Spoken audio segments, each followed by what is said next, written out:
Merci Madame la Présidente, Monsieur le Ministre, Monsieur le rapporteur, mes chers collègues. Lors de votre prise de fonction, vous aviez, Monsieur le garde des Sceaux, annoncé vouloir porter enfin la réforme du parquet tant attendue et améliorer la justice de notre pays. Vous aviez souligné, je vous cite, les conditions de travail déplorables dans lesquelles se débattent quotidiennement magistrats et greffiers et annoncé vouloir mettre en place une justice plus proche du citoyen. C'est donc avec bienveillance que nous avons accueilli ces annonces au regard de la situation critique de la justice et de son manque criant de moyens.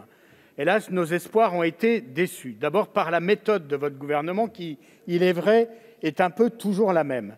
La réforme que nous examinons aujourd'hui est en effet contestée par l'ensemble ou pratiquement l'ensemble des professionnels de justice qui dénoncent l'absence de consultation préalable sur une réforme, je les cite, fourre-tout, sans ambition et mal rédigée.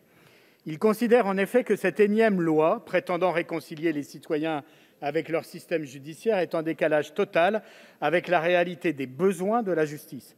Or, comme le souligne la présidente de l'Union syndicale des magistrats, la confiance ne se décrète pas. Certes, le désamour est bien réel puisque, selon une enquête du Cevipof, publiée en février dernier, seuls 48 % de nos concitoyens disent avoir confiance dans l'institution judiciaire. Certes, plusieurs mesures du texte constituent des avancées en ce sens. Je pense tout d'abord à la possibilité de filmer les procès pour un motif d'intérêt public et de les diffuser ultérieurement à la télévision. Les ressorts pédagogiques de cette mesure pourront être utiles à condition que la diffusion de ces procès ne soit pas l'occasion d'une course à l'audimat, privilégiant les grands procès criminels ou les mises en cause de personnalités publiques. C'est pourquoi nous proposons que ces diffusions soient confiées au service public. Je pense ensuite à l'encadrement de la durée de l'enquête préliminaire, qui garantira l'exercice d'une justice équitable, bien que le dispositif gouvernemental puisse être amélioré. Je pense aussi au renforcement du secret professionnel de l'avocat. Nous nous réjouissons à cet égard de l'élargissement en commission des garanties du secret de l'activité de conseil des avocats.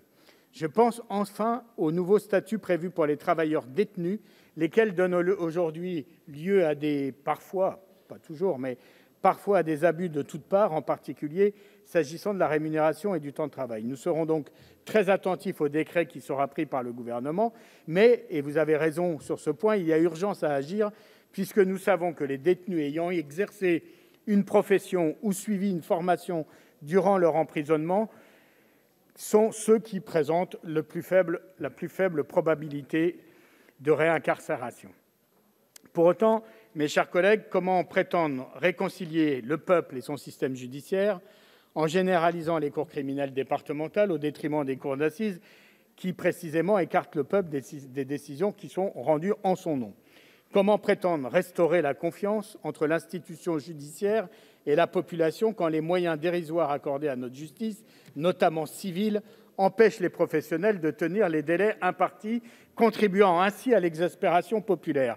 Comment prétendre s'inquiéter du sort réservé aux plus fragiles quand la justice de contentieux du quotidien est ignorée par ce projet de loi, alors que les mesures de déjudiciarisation et de dématérialisation mises en œuvre ces dernières années ont éloigné encore un peu plus les justiciables de leurs tribunaux de proximité ?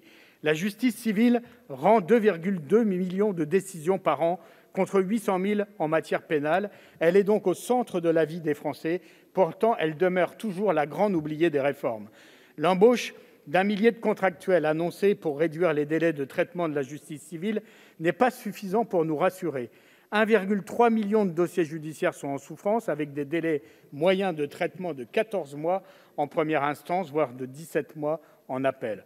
Or, les 1 000 contractuels juristes, assistants et renforts de greffe qui prendront leur poste d'ici la rentrée de septembre auront comme tâche de délester les magistrats et greffiers des tâches les plus chronophages. Pourtant, former des contractuels prend du temps et il est fréquent, et nous le vérifions régulièrement, que ces derniers, les contractuels mal rémunérés, démissionnent avant 3 ans. Seule la création de postes de magistrats et de greffiers permettrait à la justice civile de rendre des décisions intelligibles dans des délais raisonnables. Ces contradictions n'auront échappé à personne, pas même à vous, Monsieur le ministre. C'est pourquoi, sur un texte qui, pour l'instant, malgré quelques petits pas dans la bonne direction, passe à côté des vrais enjeux, nous réservons notre vote aux avancées que nos travaux sauront peut-être emporter. Merci, monsieur le député. Prochaine